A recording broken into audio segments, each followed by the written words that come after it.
Hello, friends of Complex Planet. Today, I want to start with a simple question. Would you accept a free apartment? And I'm not talking about a giveaway. I'm talking about a real offer. Better yet, what if the owner paid you to take their apartment? That actually happens in a city called Vorkuta in Russia's far north. There, apartments are sold for symbolic prices, sometimes for 1 ruble. In many cases, owners simply hand over the keys or even transfer the property to homeless people. Anything, just to be rid of that place. Vorkuta has been nicknamed the most depressing city in the world, a place so bleak that people pay to leave. But the truth is far more complex and far darker. Vorkuta's story isn't about cheap apartments. It's a story about prisoners, an Arctic utopia powered by coal, and what happens when an entire city is left to freeze to death. So grab your warmest coat. We're heading to the Arctic Circle to unravel a mystery. Why did Vorkuta become one of the darkest places on Earth? And why, even so, do thousands of people still call it home? When you search for Vorkuta, the first images you see aren't of the city itself. They're of what surrounds it. Vorkuta is really a ring, a central city encircled by 13 smaller mining settlements. Today, most of those settlements are dead. Imagine walking through Komsomolsky, one of those villages. You enter an apartment building and the doors are wide open. You climb floor after floor and see apartments filled with snow, sometimes a solid block that rises from the floor up to your waist, pouring in through a broken window and swallowing the living room. This is real. In another village, Cementno-Zavodsky, the heating pipes burst decades ago, and because temperatures there can hit -50 degrees Celsius, the hot water that leaked out froze instantly. Stairwells turned into ice caverns, massive icicles hang from the ceiling, and what used to be a handrail is now a surreal sculpture of ice. You see abandoned pianos and frozen school books on top of desks. It's a silent apocalypse, a museum of Soviet life, perfectly preserved in ice. The first question that comes to mind is, what happened here? What kind of disaster made thousands of people simply stand up, leave their belongings behind, and never come back? To understand why an entire city was left behind, we have to go back to its birth. And Vorkuta's birth wasn't happy, it was brutal.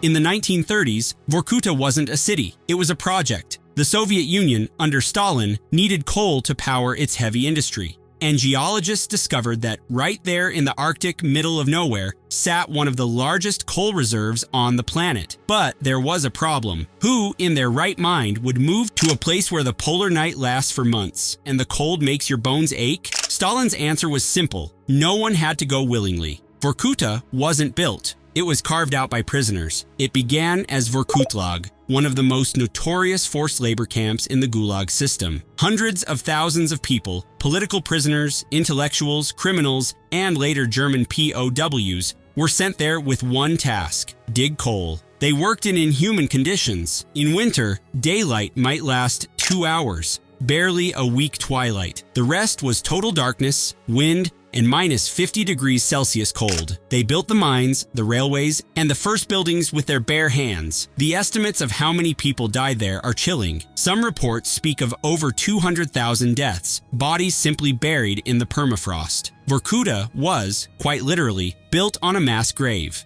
In 1953, right after Stalin died, the prisoners, many of them hardened World War II soldiers, organized the largest strike in Gulag history, the Vorkuta Uprising. They refused to work, seized control of several mines, and demanded humane conditions. It was an unthinkable act of courage. And as expected, it was crushed with tanks and machine guns. Even after the gulags were officially shut down, the city kept its grim reputation. It was a place of exile. But Vorkuta's story has a twist no one saw coming. The most brutal prison camp in Siberia was about to become one of the richest and most desirable places in the entire Soviet Union.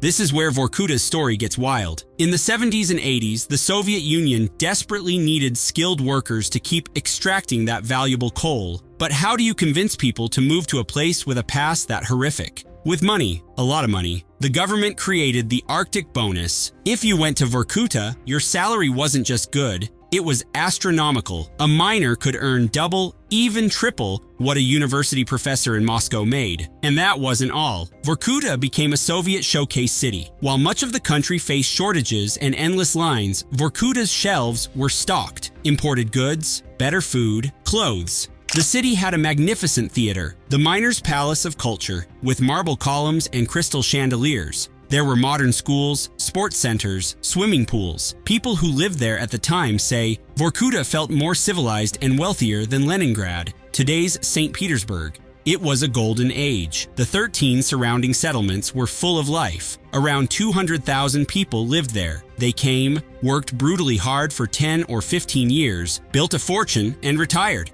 It was a utopia in the ice, built on a dark past. But it was a utopia with a single pillar. One engine that kept everything running. And in 1991, that pillar was about to crack. In 1991, the Soviet Union collapsed, and with it went the entire economic system that kept Vorkuta alive. That coal, once so vital, suddenly wasn't profitable anymore. The new Russian government couldn't keep paying the massive wages and subsidies that kept the city running and kept it warm. One by one, the mines began to shut down, and with each closure, another village lost its reason to exist. What do you do when your whole city, your only employer, locks the doors? In a place where the nearest road is hundreds of kilometers away, you run. People grabbed what they could carry and left. The exodus was enormous. Out of 13 mines, only 4 remain today, or, according to some sources, maybe 3. And even those operate on a much smaller scale. The population crashed from 200,000 to around 50,000, most of them concentrated in the central city. The surrounding settlements became the ghost towns we saw at the beginning. They weren't destroyed by war or a nuclear disaster. They were simply switched off. And that brings us back to our original mystery. What happens to apartments when an entire city collapses? Why are they worth so little? Let me walk you through it, because the answer is the real story.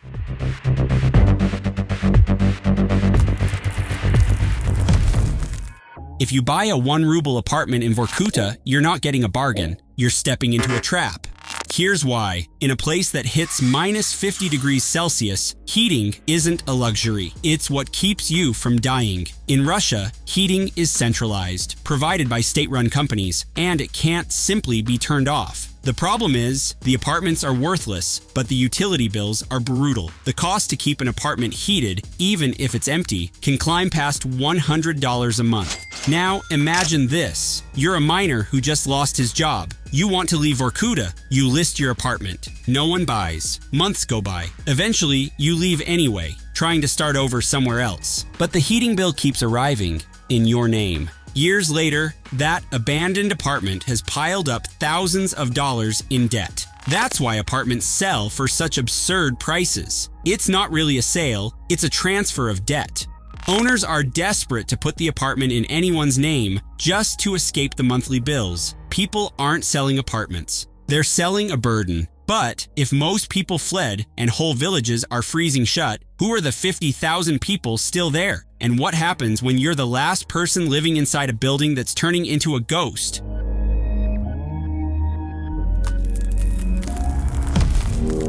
Walking through Vorkuta today is like moving between two worlds. The central city still has a pulse. Cafes are open. The Palace of Culture still hosts events. Schools are painted in bright, almost defiant colors, yellow, blue, orange, an attempt to fight the visual depression of endless snow and the polar night. Near the few mines that still operate, the snow on the ground isn't white. It's black, stained by coal dust hanging in the air. But the real drama is inside the half-abandoned apartment blocks. In many of them, you'll see something heartbreaking. In a building with 100 apartments, maybe only 3 or 4 windows glow at night. And in those buildings, the people who stay do something telling. They spray paint messages on the entrance doors, occupied or people live here. It's a desperate warning to city officials not to cut off water or heating for the entire building. It's a cry that says, please don't switch us off. We're still here. The people who remain are divided. The older residents, who lived through Vorkuta's golden age in the 80s, are fiercely proud of the city. They love the tundra, the cold, the tight-knit community. They refuse the label of the most depressing city. To them, it's home.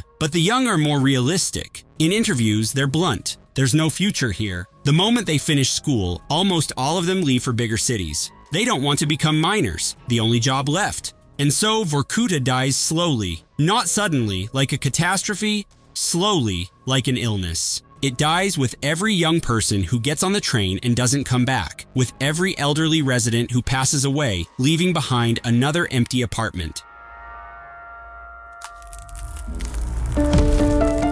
The truth about Vorkuta is that it was never meant to exist. It was a place created by force under a totalitarian regime, kept alive by an artificial economic system, and now abandoned by reality. The last coal mines have an expiration date. When they close, and they will, the final pillar of Vorkuta will disappear. What happens then? Will the Russian government have to organize the evacuation of 50,000 people? Or will the central city become just another Komsomolsky, another giant ice sculpture in the Arctic?